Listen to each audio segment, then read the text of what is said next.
But this was the worst target in Japan. The most heavily defended too, because there's a big complex of factories producing half the heavy engines plus a lot of others. These Musashino, 257. Anybody's over there, or they hear the letters 357, they know what it's about. Over the period of time, we lost 60 B-29s over that thing. Is that right? And we got clobbered. And the all navigation instruments were shot out. They Out of your plane? yeah. The radar operator in the back of the plane took a hit in the leg. Oh boy. We got ventilated. And remember, the pilots were pretty independent in those days. They couldn't do anything, just couldn't fire us, as one fellow said. Okay. They were not supposed to go over the target pressurized, because if you get hit, you're depressurized. But this was low for a B-29, 12,000 feet, real low, because they wanted to get that target. So I went over pressurized. When we hit, of course, the pressurization, and I was too busy flying formation, following the oxygen mask. This old boy was without oxygen, for about 4 or 5 hours, flying formation. Is that right? Real tired. But our navigation shot out, and they found out we couldn't get back to Saipan. The engineer calculates all that. So I've radioed another airplane, 11,000 foot overcast.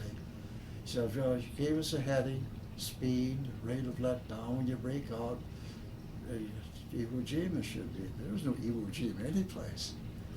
And nothing worked. But they had a system there that isn't used at all anymore. It's very complex, and I'm not going to try to explain it to you. Okay, yeah, fine. But after, well, I'll say 45 minutes or an hour, and working that system with very primitive stuff, there was Iwo Jima, obviously. But there was just the Jap strip as rough as a cob. Wow. How much sooner, when you landed, how soon before that had Iwo Jima been liberated or taken over by?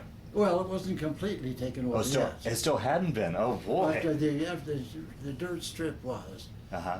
And they understand they loaded it out of 50-gallon drums of gasoline. But they took me down to some tent for the interrogation. They tried to figure out what happened. Well, I didn't know. The pilot keeps his eyes to stay in formation, might glance a little bit. So how many attacks? Well, 2, 3, 4, I don't know. It's just a lot of shooting going on, Jeez. So I couldn't say. But they tried to piece that together. They got the Jap that got us, incidentally. Is that right? Yeah. They were in formation, so a number of planes could. So you came under attack by planes or by ground flak, or what hit you? On that particular flight, the flak was a heavy the target, but we weren't hit by flak that time, just the fighter. Then we'd see maybe 100 buzzing around out there, and then once in a while would come. They didn't know how to do it right. Wow. If they'd see, their pilots weren't experienced. If they had followed, we had P-51s later. If they'd done like the P-51s, they could have got us, but they didn't know how. What's going through your mind?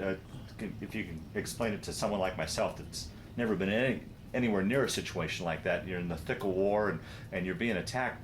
What are you thinking? Are you just so concentrated on just flying that plane? I'm so busy, I don't think. Okay. Real busy, all the stuff. Night 2, I'll explain that. That was done differently. Well, then we went back to Saipan. So you had to be probably one of the first planes to land in Iwo, weren't you? Somebody else went there too. Is that right? It was rough. I really didn't think much about it. Of course, I was dog tired by that time. Right. And then they patched you up, and then you continued on to Saipan then? Or? Yeah, the plane would work, and we could find Saipan all right. I don't remember how now, but obviously we found it.